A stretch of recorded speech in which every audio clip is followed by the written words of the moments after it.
BQ2 1.1 버전에 대한 이제 해석도 좀 설명드리도록 그렇게 하겠습니다. 지난 금요일 날 BQM 1.1 버전을 올렸습니다. 그래서 벌써 병원에서 새로운 1.1 버전을 지난 금요일부터 사용을 하시고 계십니다. 네, 이제 저희가 이제 BQ2 버전이 일반용이 또 센터용이 있고 의료용이 있고 그게 전부 다 양식이 다 다르게 되어 있습니다.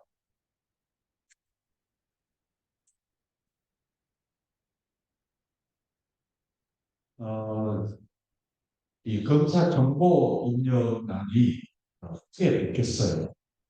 전에보다 증상에 대한 종류가 굉장히 많이 늘어났습니다. 여기 지금 글자가 뚜렷할 때 잘 안 보이는데요. 거의 이게 한 50, 쉬운 3개, 쉬운 53개 정도의 증상을 저희가 쭉 이렇게 나열을 했습니다. 이런 게 저희가 저희 제품을 사용하는 그 전문 어, 의사분들이 저희에게 여러 가지 굉장히 좋은 의견들을 주셔서 그 의견들을 적극적으로 저희가 반영을 하고 있고요. 그러다 보니까 이렇게 좀 증상을 흔히 많은 사람들이 가지고 있는 이 증상을 포함을 시켰고 제일 나중에 보면 만성폐질환이라든가 심장질환, 암경화, 만성식량질환 이런 것들이 또 들어가는데 이런 증상과 이 뇌의 아주 밀접한 관계를 많이 갖고 있다는 심리학과 전문의들의 의견을 주셔서 이걸 또 포함을 시켰던 겁니다. 그래서 여러분들이 이걸 사용하실 때 거의 전부 다 필수 입력 항목들이거든요. 그래서 이걸 제대로 선택을 하지 않으시면 다음 단계로 넘어가지 않습니다. 그래서 어, 여기 보시면 이제 증상고 주 증상이 부증상이 이렇게 두 가지로 나눴어요. 그래서 주 증상은 한 개만 말하는 것이죠. 이 부분이 가지고 있는 가장 큰 증상이 무엇이냐 이걸 확실하게 결정을 해서 주 증상에서 한 가지만 선택하시죠. 그렇죠?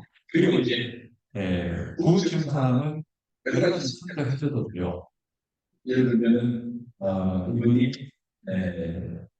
저기 우울증이 있다. 우울증이 이제 주 증상이 되겠죠. 근데 우울증 있는 분들이 잠을 못 자는 경우도 많이 있고 또 이렇게 머리가 아픈 경우도 있고 여러 가지 또 부수적인 증상들을 같이 동반을 하기 때문에 그런 것들이 이제 부증상에다가 체크하셔도 된다는 거예요. 또 여기에 이제 나열되지 않은 증상을 갖고 계신 분들이 계세요. 그런 분들은 기타에 선택을 하시고 주증상에서 기타에 체크를 하고 증상 하나만 적으셔야 돼요. 그래서 주증상은 한 맞춰고 했다라고 생각하시면 됩니다. 그리고 부증상에 역시 기타에 체크를 하시고 거기다가 여러 개 적으셔도 상관없어요. 근데 이 리스트에 좀 나와 있지 않은 증상에 대해서는 기타에 체크를 하고 기록을 하시면 되겠습니다. 이 복용약도 보면 제가 없음이 기본으로 되어 있는데 거기에 항불안증 약이라든가 항우울증 약이라든가 또 수면제, 감기약 이런 게 전부 다 뇌에 직접적 영향을 주는 것이고 정신질환약으로서는 보편적으로 쓰고 있는 약이기 때문에 이걸 저희가 아이디에 집어넣어놨습니다. 이거 외에 다른 것들에 대해서는 기타에서 체크를 하시고 복용량을 적으시면 되겠습니다. 그리고 참고 내용은 여러분들을 위해서 이것을 나중에 내가 보다 더 정확하게 이분의 상태라든가 또는 여러분들이 분석하는 데 도움이 될 만한 그런 내용들을 여기다 기록을 하시면 되겠습니다. 그리고 이제 또 하나 이게 중요하게 변화 사항이 뭐가 있냐면은 이 흡연 음주 여부가 체크하게 되어 있습니다. 이거 역시 뇌파에 강한 영향을 주고 뇌 건강 상태에 밀접한 관계를 갖고 있기 때문에 이걸 기록을 하게끔 그렇게 되어 있습니다. 그리고 이제 제 밑에 보시면 개인정보 수집의 이용 동의가 있어요. 이게 뇌파 데이터라고 하는 것은 그분의 그 개인 정보에 해당이 되고 또 여기서 이름과 생년월일, 혈액형 이런 것들이 다 들어가기 때문에 이게 다 개인 정보입니다. 그래서 이 개인 정보를 우리가 수집하는데 동의를 얻어야 되거든요. 그리고 이제 수집된 그 개인 정보에 대해서 우리가 대외적으로 공개하지 않는다. 그리고 이것을 그 연구 목적으로 우리가 이 데이터를 활용할 때는 반드시 개인 이 프라이버시 해당될 수 있는 이름이라든가 이런 것을 우리가 삭제하고 우리 그 정보를 사용하겠다든가 이런 내용들이 이 개인정보 수집 내용 들어가 있습니다. 그래서 이게 필수 항목이거든요. 반드시 빅을 받고 우리가 측정을 해야 한다. 보다는 이제 법적인 문제에 대해서 제가 어렵게 보완을 했습니다. 여러분들이 여기 기재되어 있는 선택 사항들에 대해서 반드시 체크를 해야 된다. 꼭 기억을 하시기 바랍니다. 네. 예.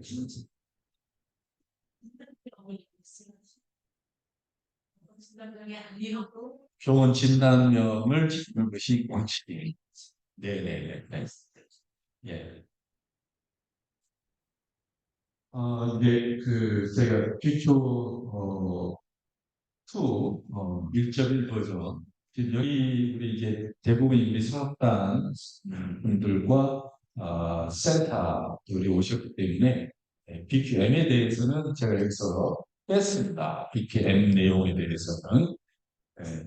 오늘 저녁 8시에 제가 예, 원장님들을 모시고 줌 강의를 하거든요.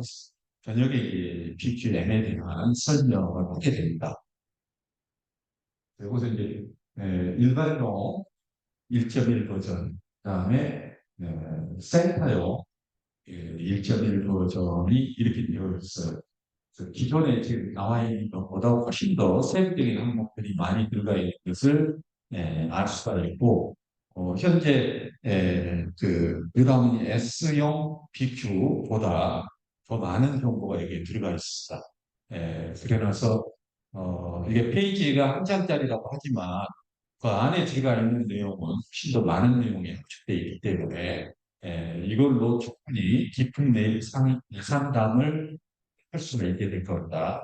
그래서 그러한 상담을 어떻게 진행할 것인가에 대한 설명을 지금 드리도록 하겠습니다. 기초율동 항목에 보면 이렇게 기초율동 잔해인데 그래서 몇 헤르츠, 마이크로볼트, 그 다음에 숫자가 나와 있어요. 이것들은 그 나름대로 전부 다 중요한 의미를 가지고 있습니다. 우리가 기초율동이다라고 하는 것은 뭡니까? 눈을 감고 있을 때에 가장 강하게 나오면서 지속적으로 나오는 지배적인 뇌파를 우리가 기초율동이다라고 부르지 않습니까? 그래서 그것은 건강한 15세 이상의 건강한 성인들의 경우는 9에서 11헤르츠라고 하는 범위 내에서 나옵니다. 그게 이제 건강하다.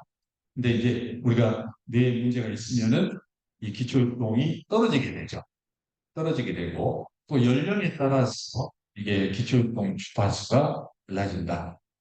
어린 아이들은 주파수가 느리게 되고 그래서 이제 신경망 발달이 아직 다 이루어지지 않았기 때문에 그렇다는 거고 또 이제 50세 이상으로 나이가 먹게 되면은 뇌의 노화 때문에 게 점점점 느려지게 되는 거죠. 그래서 이 여기저기 잘못 인식되고 있는 것 중에 하나가 뭐냐면, 자, 그럼 내가 70대다. 70대의 건강한 주파수는 몇 LH냐? 8H냐? 아니다. 내가 90대다. 그럼 90대면은 내가 7LH가 건강한 노인의 주파수냐? 아니에요. 그 생각이 잘못된 겁니다. 내가 90살이라도 실제 건강한 90대면은 9에서 11회가 내가 늙었기 때문에 노화가 됐기 때문에 치매를 이렇게 떨어지는 것이에요. 그러니까 그것은 그냥 노화로 인한 자연스러운 현상이다라고만 생각하지 마시고 우리가 늙더라도 건강하게 건강을 유지하면서 늙는 것이 늙게 되는 것이 우리가 바라는 소망이지 않습니까? 그러니까 우리는 뇌가 여전히 나이가 먹더라도 건강하게 편하게 9LH, 10LH 이렇게 열심히 뛰는 뇌를 가질 수 있도록 우리 시스템이 목표로 하는 것입니다.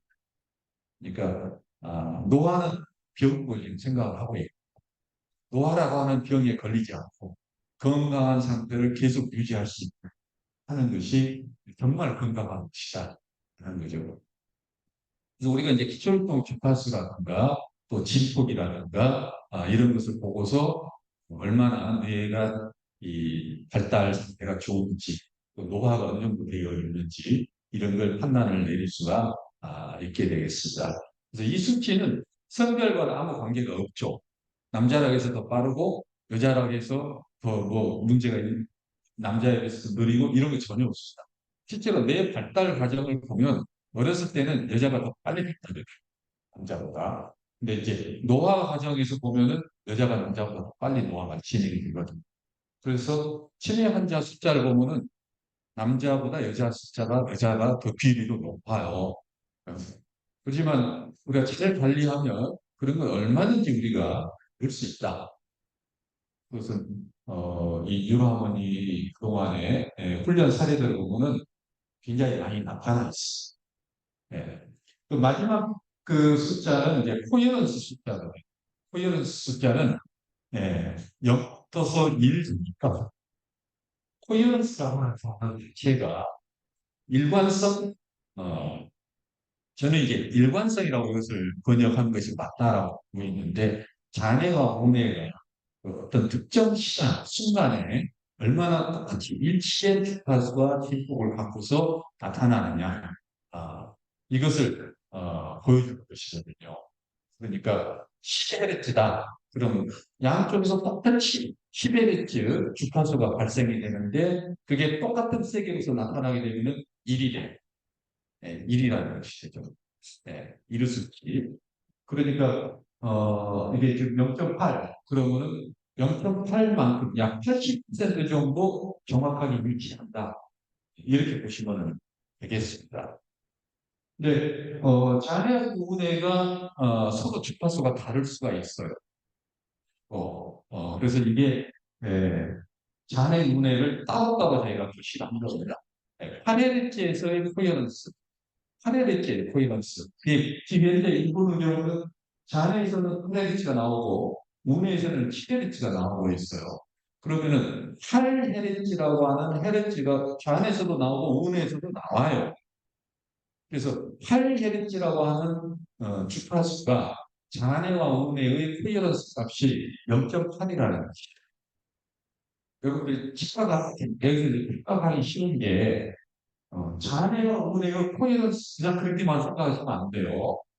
코릴레이션하고는 굉장히 다른 겁니다. 상관계수하고는 이게 상당히 틀리고요. 상관계수라고 하는 것은 시간에 따른 값을 얘기하는 거고 코일런스라는 것은 주파수적인 특성을 얘기하는 것입니다. 그래서 틀려요. 3Hz라고 하는 주파수가 단해하고 우뇌에서 얼마나 일관성 있게 나타나느냐 했을 때 이거는 0.8이에요. 그렇지만 우뇌에서는 7Hz거든요. 그래서 7Hz라고 하는 주파수가 단해하고 우뇌에서 어느 정도 일관성 있게 나타나느냐 그 역시 0.8로 나온 겁니다. 근데 사람에 따라서는 이게 8Hz, 7Hz의 일관성이 서로 다르게 나올 수가 있어요. 예를 들어서 8Hz는 0.9가 나오고 이 7Hz는 0.8이 나오고 이렇게 나타날 수 있는 거예요. 그래서 코헤런스 숫자는 잔해 문제가 따로따로 가질 수가 있습니다. 만약에 이게 자신의 각각 7Hz 이렇게 나왔으면 그때는 두 개의 코헤런스까지 일치해서 나타나게 되죠. 왜냐하면 10이라고 하는 한 값만 좌우에서 정확하게 나왔기 때문에 그렇게 되는 겁니다. 그래서 이게 각각 코헤런스 값을 지키해야 되는 거예요. 예. 그래서 주파수 이제 이 주파수하고 세기 값이 있는데 이 세기 값이 너무 약하면 안 좋죠. 예. 우리가 최소 0.3 마이크로볼트 이상은 나와야지 이 정상으로 우리가 보지 않습니까? 그래서 너무 낮게 깔려 있는 경우에는 우리가 좀 문제시를 하죠. 지금 이제 주파수 세기 일관성 이런 것들이 그런 것을 분명히 아시고 여기 방법에서 제가 그 중피크 뭐 피크 이런 얘기들이 있는데 이게 좀 여기 피크 센터용이나 일반용에는 이게 지금 잘못 들어가 있어 많이 삭제를 해야 되는데 이제 의료계에는 중피크, 고피크 해가지고 피크 숫자가 두 가지가 나와요. 왜 센터용에는 그냥 주 피크만 지금 제시가 되고 있는 겁니다. 우리가 전전기업의 주가수가 이렇게 주 피크로서 나타나는 주가수입니다. 주 피크로서. 근데 우리가 전전기업에서 내파는 측정하기 때문에 그렇습니다만은 어, 이, 기본적으로 나타나는 뭐 연령대별 표준 주파수가 있지 않습니까? 그 주파수의 대역으로서 나타나는 것이 이제 주피크가 되는 것이죠. 그래서 BQ2의 이 일반용과 센터용에서 나타나는 그 주파수는 주 피크에 대한 프라이머리 피크에 대한 주파수를 의미하는 것이겠습니다. 그래서 의료용에서는 세컨더리 피크라고 해서 그 외에 또 다른 피크들이 관찰이 되거든요. 그게 이게 문제가 되는 피크들이 되는 것인데 그것까지 제시가 되어 있습니다. 그래서 이제 병원에서는 보다 더 깊이 들어가서 뇌를 판단할 수 있게끔 우리가 세컨더리 피크가 제시가 되고 있어요. 예. 그래서 가장 궁금한 경우는 연령대에 딱 맞게끔 나타나는 것이 가장 좋겠죠. 그리고 코헤런스 값이 1에 가깝게 나타나야 되겠죠. 물론 눈딱 감고 있을 때 우리가 제일 좋은 데다 그럼 어떻게 되니까 실제에서 피크가 나타나는 거예요. 나머지는 죽어버리고 실제만 피크가 나타나는 사실 인간 알파고라고 불렀던 사람이 딱 이 그래프 보여줬잖아요. SMRP에서 300T처럼 나타나는 거. 우리 이제 건강한 사람이랑 눈딱 감았을 때 11일째에서 그런 이 그래프가 딱 나타납니다. 그랬을 때는 11일째에서만 일이 딱 나타나고 나머지에서는 다 죽어. 코이런스 없이. 그게 제일 좋은 겠죠. 그래서 우리가 이제 이런 그 기통活동 가수와 세기가 코어런스 이 컨디션이 건강 뇌의 어떤 건강 상태, 신경망의 발달 정도 이것을 판단하는 데 있어서 가장 기본이 되는 중요한 수치다 하는 것을 보고 우리가 BQ를 해석할 때 이 사람이 나이가 몇 살인가 제일 먼저 봐야 되지 않습니까? 나이가 몇 살인가를 보고 그 다음에 보는 것이 바로 이 기초적 주파수. 예, 이제 BQ 여기서 우리가 이제 기존에 어떤 새로운 수치 코헤런스 값이 들어갔죠. 코헤런스 값이 그래서 우리가 코헤런스까지 감안을 해서 판단을 하게 되니까 훨씬 더 잔해운의 신경 연결성까지도 우리가 이룰 수 있게 된다. 되겠습니다. 네. 인지라고 하는 수치가 새롭게 등장을 했습니다. 과거에는 이 수치가 없었어요. 이것은 저희가 이제 그 여러 이, 이 상당히 많은 사 데이터를 분석을 해서 이 사람의 인지 능력을 평가하는 알고리즘을 제가 개발을 한 것이고 실제 이게 상당히 높은 수준의 정확도를 가지고 있다는 것을 확인을 했습니다. 예. 그래서 장애 인내에 대해서 점수를 제기를 하고 있고 이제 4점 만점으로 해서 점수를 분포를 계산을 했습니다. 일반적으로 우리 이제 건강하다, 인지 능력에서 문제가 없다 하는 경우에는 24점 이상이 나와요. 대부분이. 네, 24점 이상이. 근데 내가 인지적으로 조금 문제가 있을 수 있다 하는 것은 20점에서 23점 정도 범위 내에서 나타나게 되고 인지적으로 좀 문제가 있다 하는 경우에는 20점 미만으로 나옵니다. 예, 그래서 이 사람이 치매에 의심이 있을 수 있다 하는 경우에는 20점 이하로 나타나는 경우에 그렇게 여러분들이 의심을 할 수가 있게 되는 거죠. 예, 그래서 이게 이제 잔해 인내가 서로 달리 나타날 수가 있죠. 어느 한쪽에 문제가 생겼을 경우에는 그쪽의 점수가 굉장히 낮게 나타날 수 있게 되겠죠. 예. 인지율이라고 하는 것이 바로 이제 잔해 인내를 따로따로 보는 거고 이게 이제 종합 점수로서 우리가 점수를 내게 되면은 이게 이제 종합 점수로서 여러분들이 이제 하시면 되겠습니다. 그래서 종합 점수로서 24점을 넘었느냐 넘지 않았느냐 이걸 가지고 판단하시면 되겠습니다. 어, 이제 어떤 이제 자네하고 은혜가 점수가 너무 큰 차이가 나는 사람들의 경우가 있어요. 그랬을 때는 이게 이 낮은 점수가 발목을 잡습니다. 낮은 점수가 발목을 잡아요. 그래서 낮은 점수가 있다는 것 자체만으로 그 사람 뇌는 정상적인 기능을 하는 것에 문제가 생길 수 있으니까 두 개의 점수가 똑같이 높은 것이 가장 좋죠. 그 중에 하나 점수가 굉장히 떨어졌을 경우에는 그로 인해서 문제가 발생이 되는데 그게 자네냐 오네냐에서 나타나는 증상가 달라질 수가 있는 우리가 이제 뇌기능의 편제약 때문에 자네가 맡고 있는 기능이 또 은혜가 맡고 있는 기능이 있지 않습니까? 그에 해당되는 기능적인 이상이 발생할 수가 있는 것이죠. 예, 그, 대부분 우리가 이제, 기초율동 주파수, 또 앞에서 방금 설명했었던 기초율동 주파수하고, 여기 인지 점수하고를 여러분들이 잘 조합을 하면 굉장히, 중요한 정보를 여러분들이 판단할 수가 있습니다.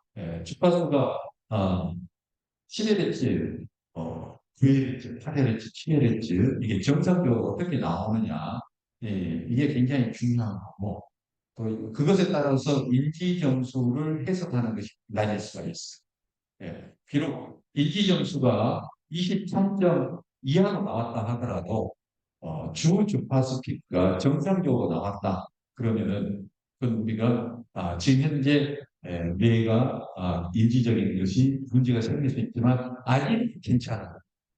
아직 괜찮아. 그 가능성이 있을 수 있고. 근데 만일에 주파수 자체가 8Hz, 7Hz 이런 식으로 나오면서 인지 점수가 낮게 나왔다. 그러면은 심각하다. 심각하다.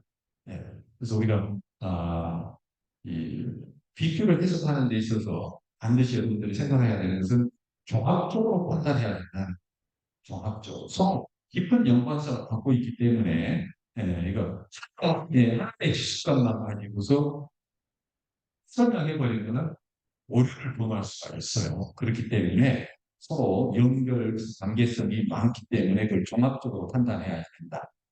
그것을 꼭 기억하시기 바랍니다. 수면은 여러분들이 다 아시는 것처럼 이 알파 블로킹 상태를 보는 거예요. 우리가 알파파라고 하는 것은 눈을 감고 있을 때 강하게 됩니다. 눈을 뜨면은 이게 죽지 않습니까? 약해지지 않습니까? 그게 그 우리가 알파 블루킹이라고 현상이거든요.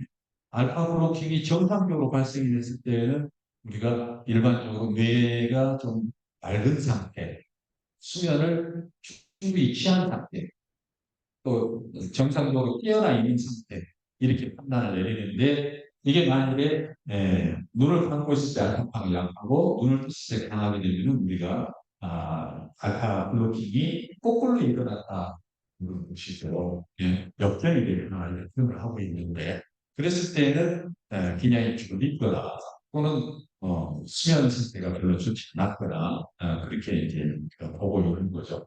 그래서 소비적 데이터를 저희가 이제 이번에 정확하게 제시를 했어요. 그래서 마이너스가 나왔을 때는 그러한 뇌의 피로도가 높은 상태가 되겠습니다. 그래서 이 경우처럼 단에는 플러스 값인데 문에는 마이너스 값이 나왔다. 우측만 현재 굉장히 피곤하고 졸린 상태냐? 그러면 결국 졸린 거예요. 어떻게 뇌가 딱 붙어 있는데 한쪽이 졸리다 해서 한쪽은 깨, 한쪽은 졸리고 그러지는 않잖아요. 졸린 것이 주가 되죠. 결국은 내가 이렇게 졸린 자. 이렇게 만들어지는 법체가 결국은 이제 수면에 문제가 있기 때문에 그렇게 될 수가 있다는 것이죠. 그래서 이제 종합점수라고 하는 것은 바로 그런 것들을 계산을 해서 우리가 이제 점수를 평가를 해주고 있습니다. 네, 단순히 이게 소실률만 가지고 계산하는 것은 아니다 보니까 이렇게 종합점수 80대 이렇게 이제 나왔는데 어, 그래서 이렇게 이제 실적만 나왔을 때는 여러분들이 이제 좀 질문을 해야죠. 어제 밤 잠을 잘 잤습니까? 못 잤습니까? 솔직히 질문을 해서 그 상태를 정확하게 판단하는 것이 더 좋을 겁니다. 예. 만약에 이제 둘다 확실하게 마이너스가 나왔다 했을 때에는 어제 우리 학점적으로 그냥 얘기했죠. 어제 잠을 제대로 못 잤네요.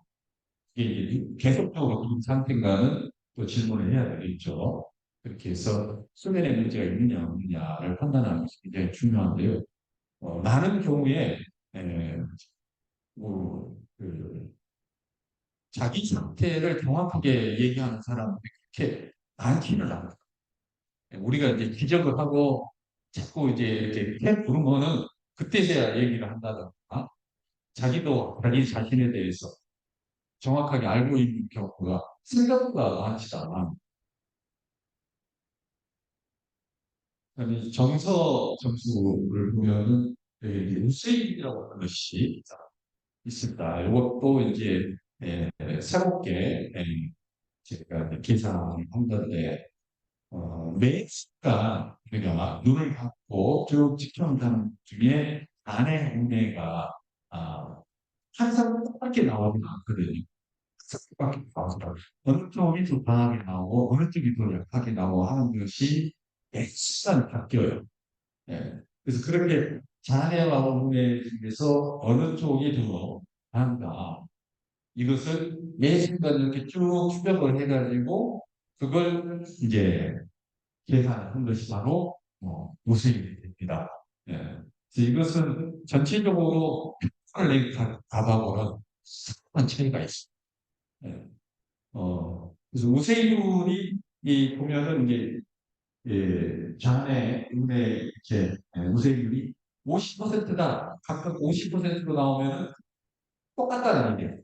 우세가 쪽이 없다는 뜻이에요. 우세 장내 인내에 어느 한쪽도 우세하지 않고 균형이 잡혀 있다 이런 의미가 되겠죠.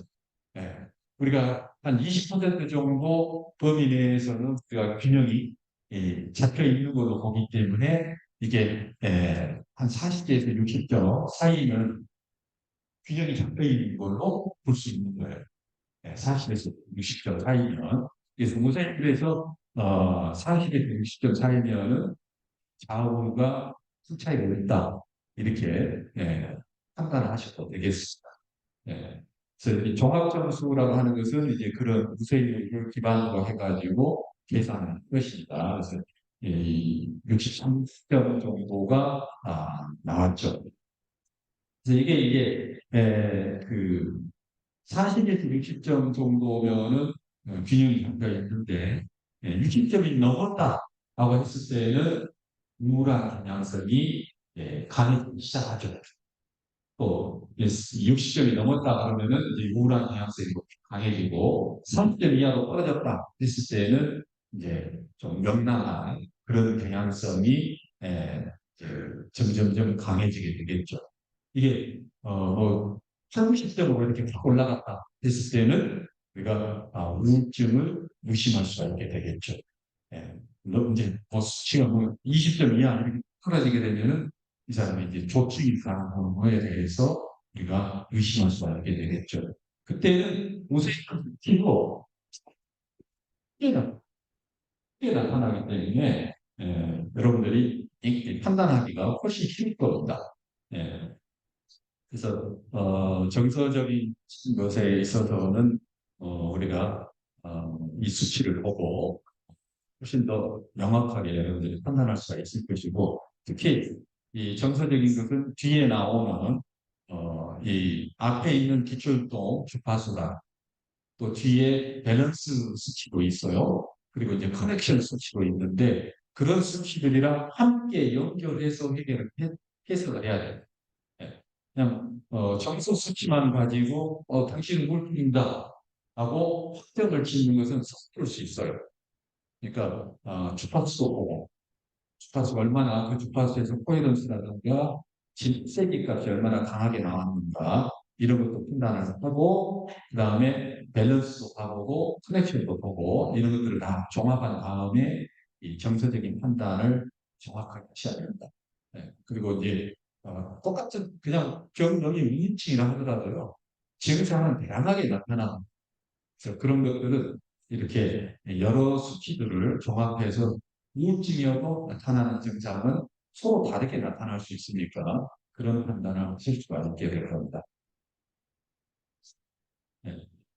이제 행동이라고 하는 것은 이제 그 애터튜드가 되었는데 예, 이건 이제 상호관계, 상대방과 나하고의 아는 관계성 이걸 얘기하는 것이 되겠습니다. 이것도 역시 모세이론이라고 하는 것이 지금 계단에 나와 있어요.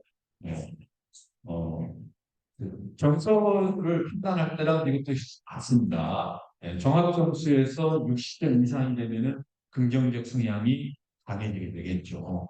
이게 또 이제 30점 이하일 경우에는 부정적 성향이 강해지게 되는데 긍정적이라는 얘기는 상대방한테 보다 더 적극적으로 접근하는 또 상대방의 뭔 얘기를 하게 되면서 대화하는 것이 굉장히 수월하겠죠. 그러니까 외적인 성향 좀 개방적인 성격 이런 것이 되겠죠. 근데 부정적이라는 얘기는 좀 내성적인 성격 또는 방어적인 성격 뭐 이렇게 볼 수가 있게 되겠죠.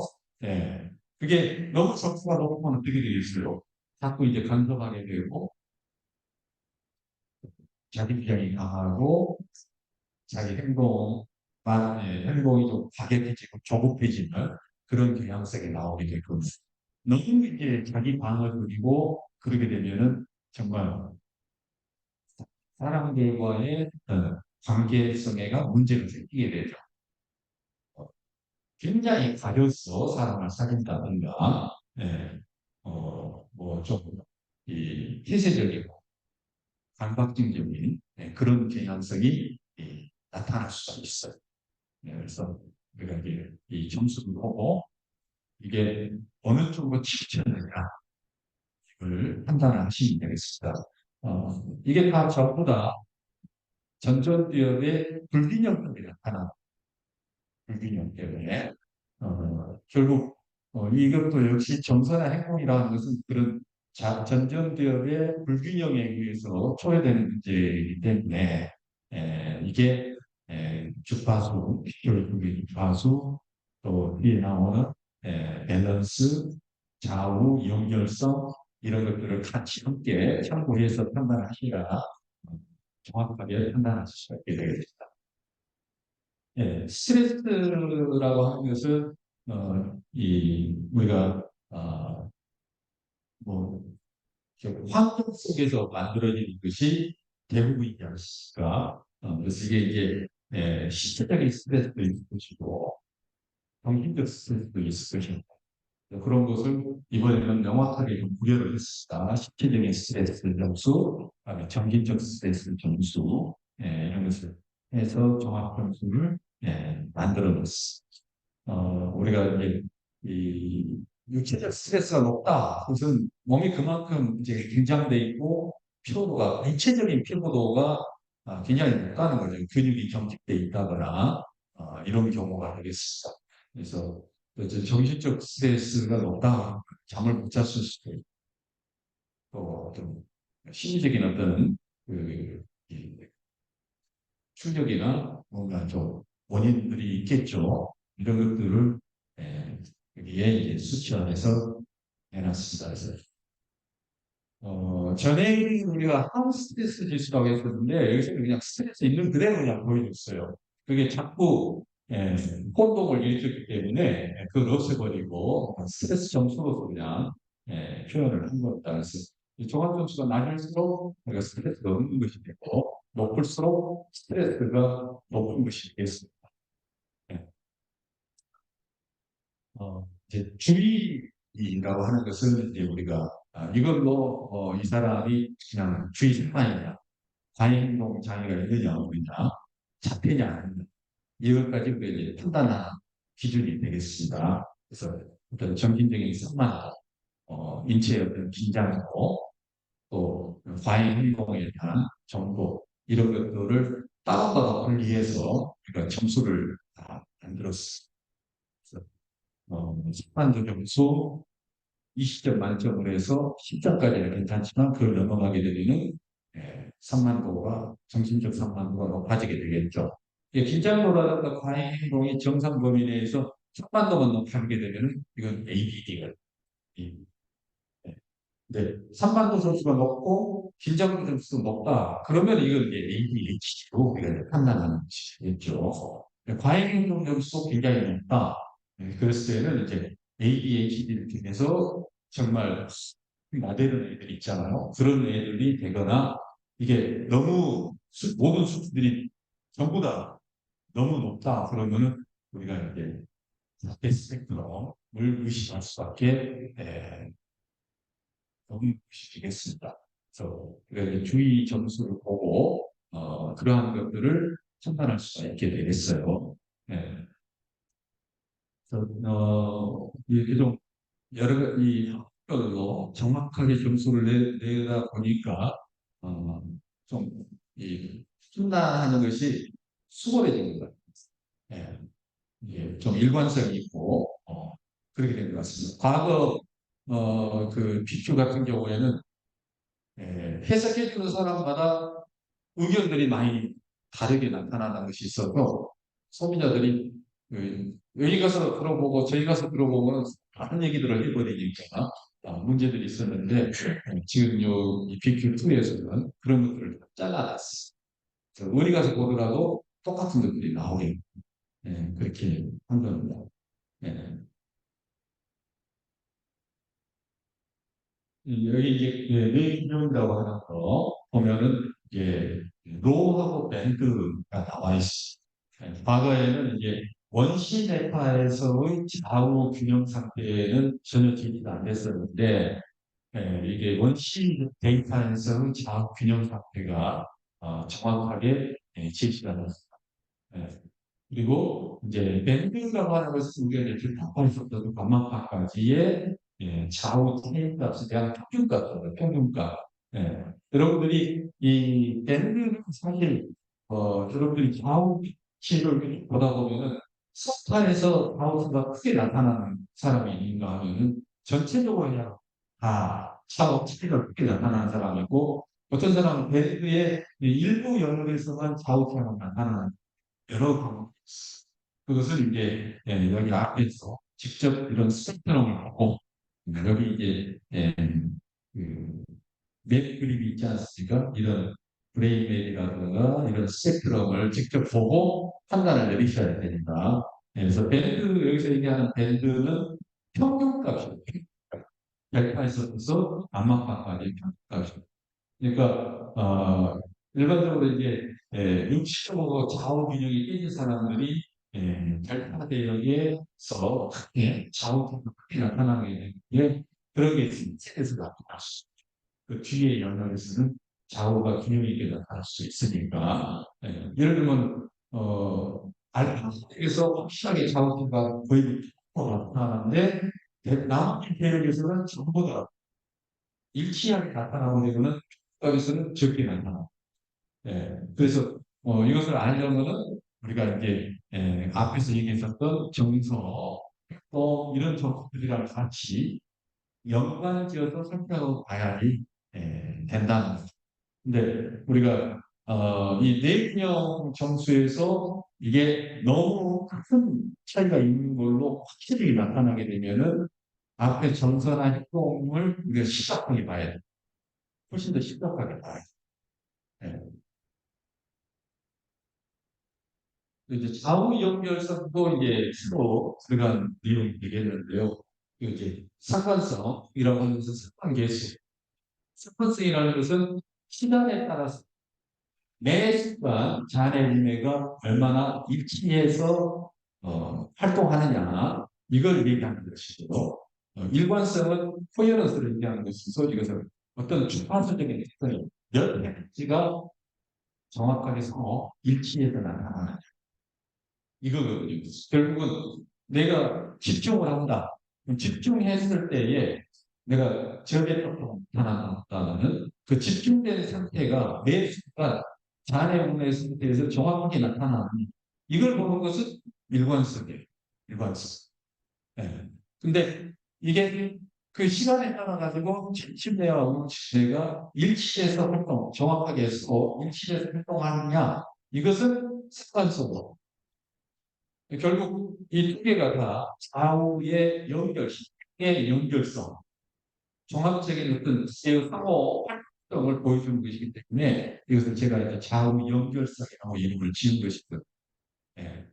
이게 이제 점수가 이제 정확하게 이걸 종합해서 그 점수가 시켰습니다. 그래서 이 점수가 높다는 얘기는 이 좌우 연결성, 또 좌우성이 잘 이루어지고 있다.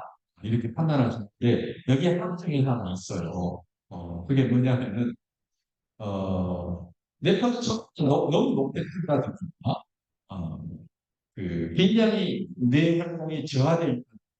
그랬을 때는 이게 좀 더 높게 나올 수 있어요. 그게 이제 함정, 이게 함정. 그러면서 여러분들이 그래프를 보셔야 돼요.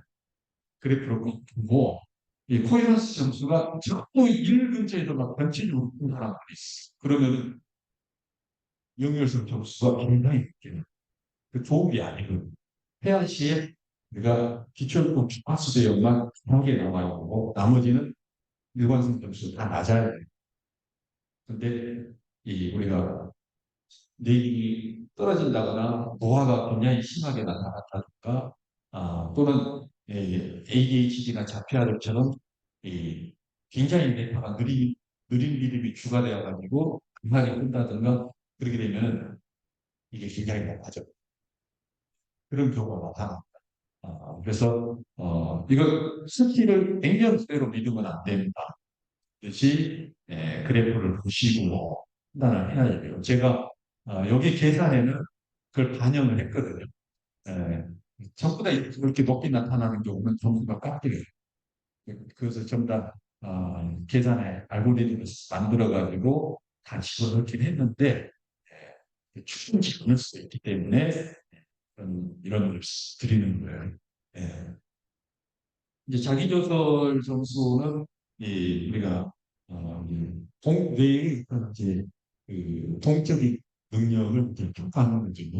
그러니까 이제 이 알파 대역을 얼마나 잘 조절해서 내는지, 또 SMR 대역을 얼마나 잘 조절해내는지, 또 저베타 대역을 얼마나 잘 조절해내는지를 우리가 한 1분씩 테스트를 하잖아요. 1분씩 테스트를 해서 각 그런 그 주요 주파수 대역을 평가를 해요. 그렇게 해서 나온 것이 이제 이 점수가 되겠고요. 이게 이제 전부 다 고르게 나오는 것이 가장 좋은 상태가 되겠죠. 지금 이 사람 경우는 22, 30, 26이니까 상당히 좋은 상태죠. 어, 이게 이제 점수가 10점 이상이 크게 벌어졌을 때는 특정 주파수 대역은 잘 조절해야 되는데 점수가 낮은 대역에 대해서는 그것을 잘 조절해내지 못하기 때문에 그런 파수 상태가 그 필요한 정신 회복 상태를 잘 못 만들어내는 것이겠죠. 일반적으로 이제 건강한 사람들은 뇌를 빨리 빠른 뇌파를 만들어낼 수 있고 느린 뇌파를 만들어낼 수 있게 지름적대로 조절이 가능한데 뇌 문제가 생기게 되면 그게 안 되죠. 뇌파, 뇌 속에서 뉴런들 간의 상호 활동이 그렇게 순식간에 이렇게 다양한 상태를 만들어낼 수 없게 되는 거죠. 여러분들이 굉장히 피곤하다. 그러면 피곤한데 그냥 쉬고 싶지 달리세요. 그럼 못 달리잖아요. 그런 상태가 되는 거죠. 그렇게 되는 겁니다. 네. 그래서 우리가 이걸 보고 뭐 점수가 거르게 나왔느냐 너무 틀리다 심하게 나타나 이걸 보고 뇌의 어떤 건강 상태가 뇌 컨디션이라고 지금 갖고 있는데 현재의 뇌 컨디션이 좋으냐 나쁘냐 분석할 수 있게 되겠습니다. 근데 이제 이 점수가 절대적이지 않고 마다 다를 수 있어요. 특히 이제 건강한 사람들의 경우는 그날 컨디션에 따라서 점수가 수치로 바뀔 수가 있죠. 그래서 제일 발표를 해야 된다. 잘 지금 어떡해요? 이런 사람들이 많거든요. 그런 경우는 그 사람 내가 특별히 크게 문제가 없습니다. 그래서 그런 거고. 근데 내 특별하게 문제가 있을 경우에는 일관성이 있게 나와요. 이게. 네. 측정할 때마다 그 경향성이 분명하게 정해지게. 네.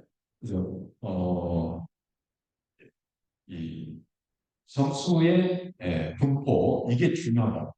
점수에 대해. 전반적으로 전부 다 낮게 나타나는 경우, 전반적으로 다 낮게 나타나는 경우, 10점 이상씩 그냥 전부 다 차이가 나타나는 20점 이상 다 벌어지는 경우, 어떤 것은 한 점 이상 나오는 경우, 다양하니까. 어쨌든 점수가 낮으면 낮을수록 안 좋다. 점수 차이가 클수록 좋다. 이렇게 아시면 되겠습니다. 예. 우리가 이제 증상의 경중이라고 하는 것이 또 이제 두가 있는데 이것은 이 척도사항이에요. 척도사항. 예. 그러니까 이제 증상이 경중에서 중으로 이렇게 마크가 쭉 나가게 되면은 현재까지 나와 있는 결과치를 에다가 플러스 알파 해서 여러분들이 판단하시라는 얘기. 그것은 안 보고 있는 상태에서는 사실 이것만 가지고 정확하게 판단할 수 있지만 직접 대면에서 여러분들이 상담할 때에 이게 상당히 도움이 될 수가 있을 겁니다. 그 사람 얼굴을 보고 있지 않나? 얼굴에서 나타나는 채색이라든가 행동이라든가 이런 걸 보고 여기 수치에서 나타나고 있는 것에다가 고정을 할 수가 있겠죠. 그게 바로 증상의 형식이나 수치를 가지고 그런 작업을 실 수가 있겠죠.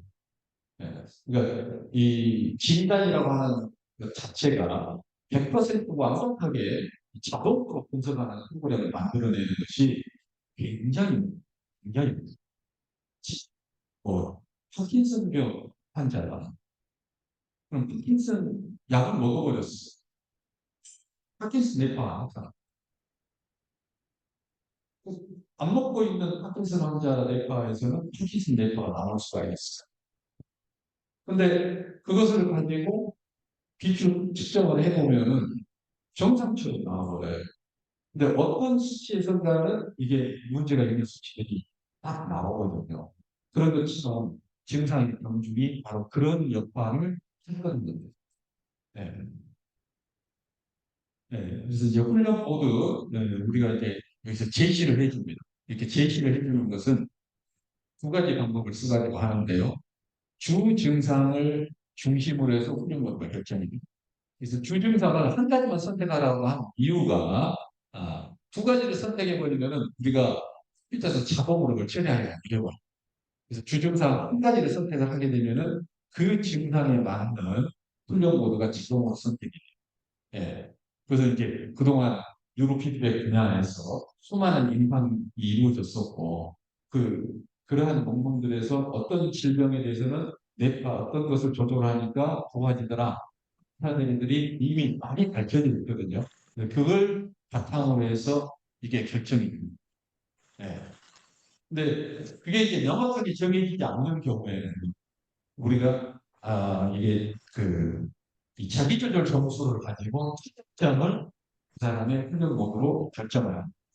예. 그래서 그 두 가지 이 기법을 써서 훈련 모드를 자동으로 잡아주고 있습니다. 그래서 규정사항은 반드시 한 개만 선택하게끔 되어 있어요. 규정사항에서 그 증상에 맞춰서 훈련 모드가 결정이 된다.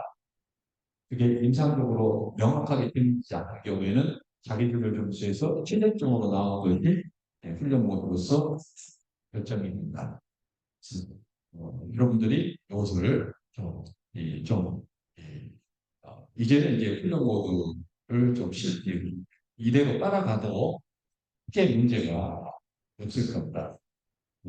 제가 지금 이제 더 이제 깊이 있게 현재 분석 작업하고 있는 것은 우리가 자기 조절 테스트를 하는 동안에 또한 그 뇌파 데이터를 좀 깊이 있게 제가 분석을 해서 이 훈련 보도를 결정하는 것을 보다 더 정밀하게 하려고 노력을 하고 있거든요. 그래서 AI 기술을 접목을 해가지고 훨씬 더 정밀하게 훈련 모드를 만들어내는 그것을 좀 더 개발을 하도록 하고 있습니다. 그래서 이 BQ2에는 과거에 없었던 더 많은 이 항목들이 더 들어왔기 때문에 여러분들이 이걸 가지고 상담하시는 분에 좀 처음에는 적응하는데 일단 시간을 걸리시겠지만은 금방 스케줄을 보고 지수값들 하나하나에만 너무 집착을 하지 마시고 종합적인 판단을 하시는 것이 좋겠다. 이런 생각을 합니다. 예. 계속 저희가 이제 더 세밀하고 또 정확한 그 분석을 할 수 있도록 계속 업그레이드를 시켜갈 테니까 여러분들이 현재 나와 있는 것을 많이 사용하셔서 익숙해지는 작업이 필요할 것이다 이렇게 생각이 됩니다. 비트2에 대한 설명은 이상 마치도록 하고요. 뭐